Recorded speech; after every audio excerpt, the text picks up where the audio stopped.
अस्सलाम वालेकुम स्टूडेंट्स आज हम चैप्टर नंबर 13 करने वाले हैं sides and angles of triangle का।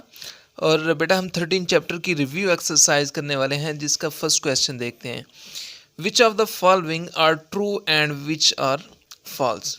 तो फर्स्ट क्वेश्चन में आपने बताना है कि कौन सी स्टेटमेंट ट्रू है और कौन सी स्टेटमेंट फॉल्स है। तो इसका फर्स्ट पार्ट देख लेते हैं बेटा।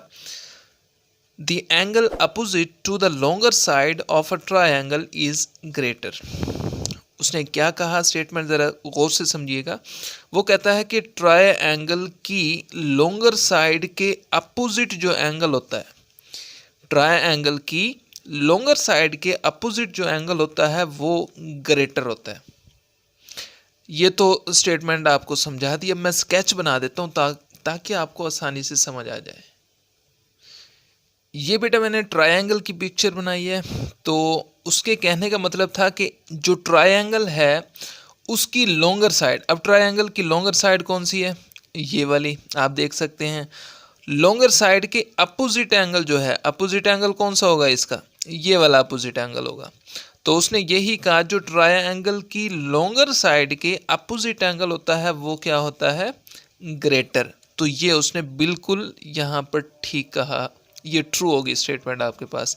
अगर वो ये साइड कहता है आपके पास, जो शॉर्टर साइड है, छोटी साइड है, जो इसके सामने वाला एंगल ये वाला बनना था बेटा, तो ये कोई और स्टेटमेंट फिर बन जाती। तो उसके मुताबिक जो अब उसने स्टेटमेंट हमें गिवन दी है उसके मुताबिक ये स्टेटमेंट ट्रू होगी। सेकेंड पार्ट देखते हैं बेटा इसका। In a right angle triangle greater angle is of 60 degree. ये तो बिल्कुल गलत है बेटा। ये तो हम सबको ऑलमोस्ट पता होता है कि जो राइट एंगल ट्रायंगल होती है उसकी जो उसका एंगल होता है वो 90 डिग्री का होता है। वो कौन सी होती है बेटा, मैं यहाँ पर छोटी सी बना देता हूँ। ये होती है आपके पास राइट एंगल ट्रायंगल, और इसका एक ही एंगल होता है 90 डिग्री का, जो कि सबसे बड़ा एंगल होता है। तो ये स्टेटमेंट क्या होगी, फॉल्स होगी। बेटा थर्ड पार्ट देखते हैं इसका। In an isosceles right angle triangle angles other than right angle are each of 45 degree. अब आइसोसेलेस के बारे में आपको पता होना चाहिए, राइट एंगल ट्रायंगल के बारे में तो हम सीख चुके हैं कि वो कौन सी ट्रायंगल होती है। तो आइसोसेलेस, आइसोसेलेस बेटा ये ऐसी ट्रायंगल होती है जिसकी टू साइड्स और टू एंगल्स इक्वल हों, उसे हम आइसोसेलेस ट्रायंगल कहते हैं। तो उसने यहाँ पर बात की है आइसोसेलेस राइट एंगल्ड ट्रायंगल। मतलब देखिए स्केच बना देते हैं इसका। ये बेटा आपके पास है एक राइट एंगल ट्रायंगल। उसने यहाँ पर क्या कहा, दोबारा पढ़ के बताता हूँ आपको। उसने कहा कि angles other than right angle, right angle के अलावा जो एंगल हैं बेटा आर ईच ऑफ 45 डिग्री। ये आप अच्छे से जानते हैं कि जो राइट एंगल ट्रायंगल होती है उसमें जो टोटल एंगल होता है कुल मिलाकर 180 डिग्री होता है। ये तो हो गया आपके पास राइट एंगल 90 डिग्री का। उसके अलावा ये बेटा 45 डिग्री का होगा और ये भी 45 डिग्री का होगा। ये आपके पास हो गया बेटा राइट एंगल, और ये आपके पास बन गई आइसोसेलेस ट्रायंगल। क्योंकि आइसोसेलेस की मैंने आपको डेफिनेशन बताई कि उसके जो साइड्स, टू साइड्स और टू एंगल्स क्या होते हैं, इक्वल होते हैं, तभी हम उसे आइसोसेलेस ट्रायंगल बोलते हैं। तो उसने यहाँ पर यही बात की कि राइट एंगल के अलावा जो एंगल बनते हैं ईच ऑफ 45 डिग्री, ये आप देख सकते हैं। तो हम कह सकते हैं कि ये स्टेटमेंट ट्रू होगी। बेटा पार्ट नंबर 4 देखते हैं इसका। A triangle having two congruent sides is called equilateral triangle. ये बेटा स्टेटमेंट आपके पास फॉल्स है। वो क्यों, मैं आपको बता देता हूँ अभी। उसने यहाँ पर कहा कि two congruent sides are equal होती हैं, नहीं। वो बेटा इक्विलेटरल ट्रायंगल ऐसी ट्रायंगल होती है जिसकी तीनों साइड्स बराबर हों, जिसकी तीनों साइड्स कंग्रुएंट हों, उसे हम इक्विलेटरल ट्रायंगल बोलते हैं।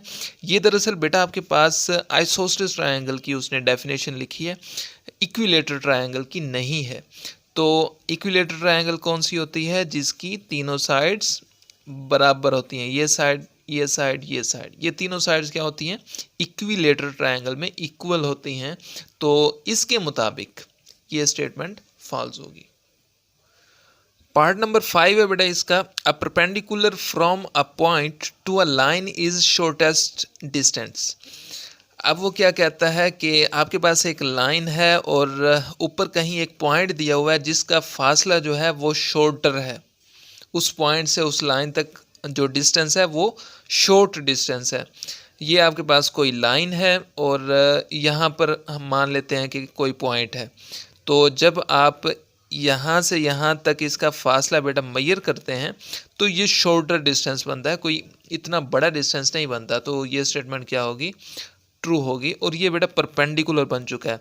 जब आपके पास इस तरह से हॉरिजॉन्टल लाइन होती है और ऊपर जब हम वर्टिकल लाइन ड्रा करते हैं, खींचते हैं, तो एक परपेंडिकुलर बन जाता है। पार्ट नंबर 6 है बेटा, perpendicular to line form an angle of 90 degree. कहता है कि परपेंडिकुलर, ये परपेंडिकुलर मैंने आपको पिक्चर बनाकर दिखाई, ये 5th पार्ट में। उसने कहा कि लाइन है और एक जो परपेंडिकुलर होता है, ये ऊपर लाइन है बेटा और ये हॉरिजॉन्टली लाइन है, तो ये एक परपेंडिकुलर बन रहा है। कहता है कि ये एक एंगल बनाते हैं 90 डिग्री का। ये देखें, बिल्कुल उसने सही कहा, ये एंगल बनाते हैं 90 डिग्री का, हम देख सकते हैं। तो ये स्टेटमेंट भी बेटा ट्रू होगी। बेटा पार्ट नंबर 7 है, a point outside the line is collinear with it. बिल्कुल गलत बात की उसने बेटा यहाँ पर। वो कैसे, उसने कहा कि एक पॉइंट है जो कि आउटसाइड द लाइन है, यानी कि लाइन से बाहर है, वो कोलिनियर होगा विद इट। क्या मतलब कि ये आपके पास एक लाइन है और यहाँ पर या यहाँ पर या कहीं यहाँ पर एक पॉइंट कहता है वो दिया हुआ है आउटसाइड द लाइन, तो वो कोलिनियर होगा। बेटा उसने बिल्कुल यहाँ पर गलत बात की है। वो कैसे, कोलिनियर किसे कहते हैं कि जब एक स्ट्रेट लाइन पर कोई पॉइंट मौजूद हों तो वो कोलिनियर कहलाएंगे। तो इसके मुताबिक ये स्टेटमेंट क्या होगी, फॉल्स होगी। पार्ट नंबर 8 है बेटा, sum of two sides of triangle is greater than the third. वो कहता है कि एक ट्रायंगल की दो साइड्स का सम तीसरी साइड से ग्रेटर होता है।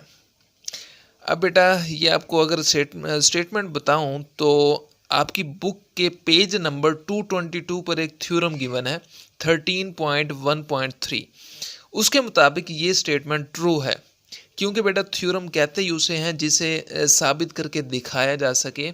तो ये स्टेटमेंट हम कह सकते हैं उस थ्योरम के मुताबिक कि ये स्टेटमेंट आपके पास ट्रू होगी कि एक ट्रायंगल की दो साइड्स का सम तीसरी जो साइड होगी उससे ग्रेटर होगा। तो ये स्टेटमेंट ट्रू होगी।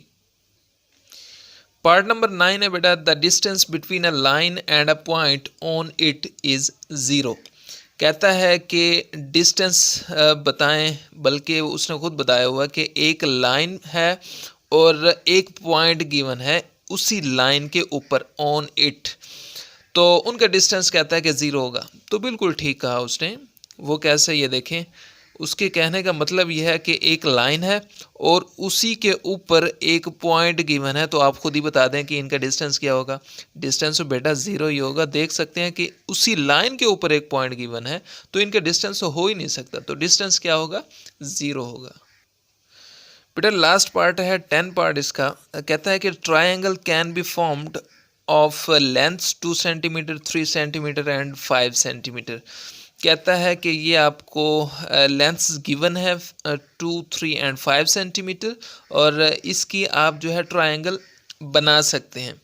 तो ये उसने बिल्कुल गलत बात की है। हम इसे कह सकते हैं कि ये फॉल्स है, क्योंकि बेटा जब आप स्केल लेंगे उसके ऊपर आप ये वाली लेंथ्स जो उसने दी हुई हैं आपको, वो आप वहाँ पर लेंथ्स बराबर रखें 2 सेंटीमीटर की, एक लाइन खींच लें, फिर 3 सेंटीमीटर की लाइन खींच लें और फिर 5 सेंटीमीटर की लाइन खींच लें, तो आपके पास बेटा ट्रायंगल बिल्कुल भी नहीं बनेगी। आप वो चेक कर सकते हैं। तो उसके मुताबिक बेटा ये स्टेटमेंट क्या होगी, फॉल्स होगी। बेटा क्वेश्चन नंबर 2 है इसमें। वो कहता है कि what will be the angle for shortest distance from an outside point two the line. कहता है कि एक लाइन और आउटसाइड जो पॉइंट है, एक लाइन और आउटसाइड पॉइंट का शॉर्टेस्ट डिस्टेंस जो होगा वो कौन सा एंगल बनाएगा, वो हमने एंगल बताना है। कहता है कि एक लाइन और आउटसाइड पॉइंट का शॉर्टेस्ट डिस्टेंस कौन सा एंगल बनाएगा। बेटा ये हमने एक एमसीक्यूज भी किया है, उसमें मैंने आपको बताया था कि ये आपके पास एक लाइन है और यहाँ कहीं पर एक पॉइंट है आपके पास आउटसाइड पॉइंट। तो ये जब हम इसके साथ मिलाते हैं, इस लाइन के साथ, ये परपेंडिकुलर बन जाता है, परपेंडिकुलर गिराना जिसे कहते हैं। इसके साथ बेटा हमने बताया आपको कि ये 90 डिग्री का एंगल बनाता है। ये हमने एमसीक्यूज भी किया बेटा। तो हम यहाँ पर एक स्टेटमेंट लिख सकते हैं, ये बेटा हमने अपना प्रॉपर आंसर लिख दिया है कि the angle for shortest distance from an outside point is 90 degree के एक लाइन के साथ जो ऊपर एक पॉइंट है उसको जब हम इस लाइन के साथ मिलाते हैं तो एंगल कौन सा बनता है, 90 डिग्री का। तो ये हमारा प्रॉपर आंसर होगा। बेटा क्वेश्चन नंबर 3 है, इसमें वो कहता है कि if 13 centimeter 12 centimeter and 5 centimeter are the lengths of a triangle. ये उसने एक ट्रायंगल की लेंथ्स बता दी हैं आपको, 13 सेंटीमीटर 12 सेंटीमीटर एंड 5 सेंटीमीटर। फिर कहता है कि देन वेरीफाई, आपने क्या करना है, साबित करना है, वेरीफाई करना है that difference of measures of any two sides of triangle, के ट्रायंगल की दो साइड्स को जो डिफरेंस होगा is less than the measure of the third side, वो तीसरी साइड से कम होगा। उसने कहा कि ये आपने वेरीफाई करके बताना है। सिंपल वर्डिंग में बताऊं तो वो कहता है कि ट्रायंगल की दो साइड का डिफरेंस जो है वो तीसरी साइड से कम होगा, ये आपने वेरीफाई करना है। तो मैं क्या करता हूँ, हमारे पास गिवन क्या है बेटा, उसकी 3 साइड्स गिवन है ट्रायंगल की। हम लिखेंगे यहाँ पर given that 13 centimeter 12 centimeter and 5 centimetre. अब मैं करता क्या हूँ बेटा, इसमें तीनों का 1 बाय 1 डिफरेंस मालूम कर लेता हूँ। पहले इसका इसके साथ डिफरेंस ले लूँगा, फिर इसका इसके साथ। तो आइए हम डिफरेंस मालूम करते हैं। पहले हम बेटा 13 और 12 का डिफरेंस फाइंड कर लेते हैं। आप माइनस कीजिए 13 में से 12 को, तो आपके पास बेटा जो आंसर आएगा वो 1 आएगा, जो कि लेस देन है थर्ड साइड के। जो यहाँ पर बच गई है वो 5 है, जो कि थर्ड साइड है यहाँ पर। ये तो आ गया लेस। अब हम मालूम करते हैं 13 का 5 के साथ। 13 को जब हम 5 में से बेटा माइनस करते हैं तो आपके पास आंसर आता है 8, जो कि लेस देन है इस साइड के, जो कि बच गई है तीसरी साइड 12 से। ये बात भी ठीक हो गई। अब हम बेटा डिफरेंस मालूम कर लेते हैं 12 का 5 के साथ, और ये तीसरी साइड होगी आपके पास। 12 में से हम माइनस करें 5 को, तो आपके पास बेटा आंसर आएगा 7, जो कि लेस देन है 13 से। तो यही हमने साबित करना था। ये आपके पास थर्ड साइड है यहाँ पर, यही बात हमने साबित करनी थी कि जो डिफरेंस होगा दो साइड्स का, ट्रायंगल की 2 साइड्स का जो डिफरेंस होगा वो तीसरी साइड से लेस देन होगा, और ये बात हमने साबित कर ली है। हम लिख सकते हैं हिंस प्रूव्ड। ये बेटा आपका आंसर है। क्वेश्चन नंबर 4 है बेटा, वो कहता है कि if 10 centimeter 6 centimeter and 8 centimeter are the lengths of a triangle, के एक ट्रायंगल की उसने लेंथ्स बता दी है आपको 10 सेंटीमीटर 6 सेंटीमीटर एंड 8 सेंटीमीटर। फिर कहता है कि देन वेरीफाई, आपने साबित करना है that sum of measures of 2 sides of a triangle is greater than the third side. ये बिल्कुल क्वेश्चन नंबर 3 की तरह, लेकिन इसमें डिफरेंस क्या है बेटा, क्वेश्चन नंबर 3 में उसने कहा था कि difference of measures of 2 sides, लेकिन क्वेश्चन नंबर 4 में कहता है कि sum of measures of 2 sides of a triangle, के आप क्या करें कि ट्रायंगल की किसी भी 2 साइड का सम लें तो वो ग्रेटर होना चाहिए ट्रायंगल की थर्ड साइड से। तो ये हमने वेरीफाई करना है बेटा। तो हमने यहाँ पर लिखना है गिवन दैट, हमें गिवन क्या है बेटा, यहाँ पर ट्रायंगल की लेंथ्स गिवन है, तो हम लिख देते हैं इसमें, वो है आपके पास 10 सेंटीमीटर 6 सेंटीमीटर एंड 8 सेंटीमीटर।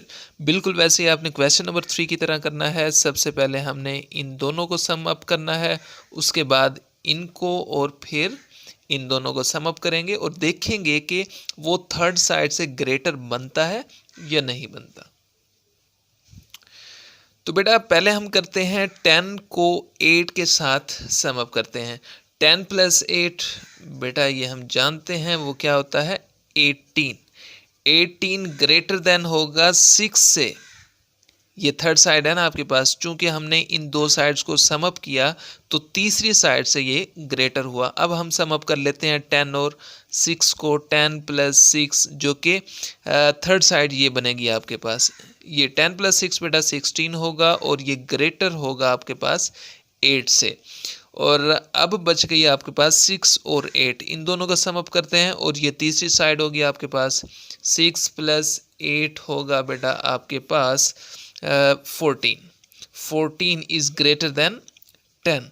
तो हमने प्रूव कर लिया कि ट्रायंगल की दो साइड्स का जो सम आता है वो ग्रेटर आता है उसकी थर्ड साइड से। तो हम लिख सकते हैं हिंस प्रूव्ड, और यही बेटा हमने वेरीफाई करना था। क्वेश्चन नंबर 5 है बेटा 3 centimeter 4 centimeter and 7 centimeter are not the lengths of the triangle, give the reason. कहता है कि ये 3 सेंटीमीटर 4 सेंटीमीटर और जो 7 सेंटीमीटर गिवन है ये एक ट्रायंगल की लेंथ्स नहीं है, और ये बताएं कि रीज़न क्या है ये लेंथ्स ना होने की। तो बेटा मैं रीज़न लिख देता हूँ। तो ये बेटा मैंने रीज़न लिख दिया। क्या रीज़न है पढ़ते हैं। The reason is that 3 plus 4 ये ट्रायंगल की दो साइड्स हैं और उसका जब मैं सम करता हूं तो वो इक्वल टू 7 आता है, और यहाँ पर भी 7 गिवन है। जबकि हमने ट्रायंगल के बारे में पढ़ा था कि उसकी कोई सी दो साइड्स का सम जो होता है वो उसकी तीसरी साइड से ग्रेटर होना चाहिए। ये अभी हमने क्वेश्चन नंबर 4 में भी किया है, और इस तरह का बेटा एक थ्योरम भी गिवन है इस चैप्टर में, चैप्टर नंबर 13 में इस तरह का एक थ्योरम भी गिवन है। तो उसके मुताबिक ये स्टेटमेंट ट्रू नहीं होगी। और रीज़न क्या बनती है ये देखिए। 3 प्लस 4 ये टू साइड्स हैं एक ट्रायंगल की, इक्वल टू 7 आता है। So no triangle will be formed, कोई ट्रायंगल नहीं बनेगी, बिकॉज क्योंकि sum of two any sides of triangle के एक ट्रायंगल की कोई सी दो साइड्स का सम जो है बेटा शुड भी होना चाहिए greater than the third side, उसकी तीसरी साइड से ग्रेटर होना चाहिए। तो ये इसकी बेटा वैलिड रीजन होगी। क्वेश्चन नंबर 6 है बेटा, लास्ट क्वेश्चन है इसका। If 3 centimeter and 4 centimeter are lengths of the two sides of a right angle triangle. कहता है कि आपको राइट एंगल ट्रायंगल की दो साइड्स की लेंथ्स गिवन है 3 सेंटीमीटर एंड 4 सेंटीमीटर। फिर कहता है कि then what should be the third length of the triangle. तो ये बहुत ही सिंपल क्वेश्चन है। कहता है कि आपने थर्ड लेंथ फाइंड करनी है। तो आपने बेटा पाइथागोरस थ्योरम तो पढ़ा ही होगा, मतलब कि मसला फिसागोरस जिसे उर्दू में कहते हैं, आपने वो यहाँ पर यूज़ करना है। और बेटा आपको टू साइड्स गिवन है एक राइट एंगल ट्रायंगल की, आप तीसरी साइड जो थर्ड साइड होगी वो इजीली फाइंड कर लेंगे। तो ये आपके पास एक राइट एंगल ट्रायंगल होती है, छोटी सी बना देता हूँ। इसका एक एंगल क्या होता है 90 डिग्री का। तो ये आपके पास बेस होती है बेटा, ये परपेंडिकुलर या हाइट होती है, और ये वतर जिसे हम कहते हैं हाइपोटेन्यूज। इनमें से कोई सी दो साइड्स आपको उसने दी हुई हैं, लेकिन आपने क्या करना है कि तीसरी साइड फाइंड करनी है। तो हम पाइथागोरस थ्योरम यहाँ पर कर लेते हैं। हम यहाँ पर बेटा पाइथागोरस थ्योरम यूज़ कर रहे हैं। तो क्या करना है, थर्ड साइड का हम स्क्वायर ले लेते हैं, थर्ड साइड का स्क्वायर। और यहाँ से बेटा टू साइड्स आपको गिवन है 3 सेंटीमीटर एंड 4 सेंटीमीटर। तो हम लिख लेते हैं यहाँ पर 3 का स्क्वायर जमा 4 का स्क्वायर, और दोनों साइड्स पर बेटा आप इनके स्क्वायर रूट ले लें। ये इसका होल का स्क्वायर रूट, ये स्क्वायर रूट से कैंसिल हो जाएगा। तो आपके पास बेटा थर्ड साइड इक्वल है 3 का स्क्वायर बेटा ये इक्वल होता है 9 के, और 4 का स्क्वायर बेटा इक्वल होता है 16 के।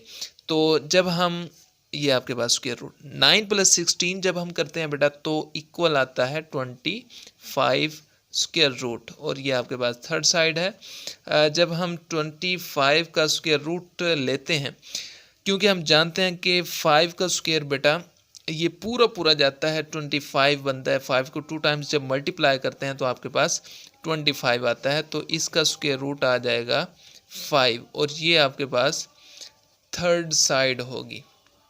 इसे आप 5 सेंटीमीटर कह सकते हैं क्योंकि दो साइड्स भी सेंटीमीटर में गिवन है। तो हम यहाँ पर लिख सकते हैं hence third side of triangle equal आई है आपके पास 5 सेंटीमीटर।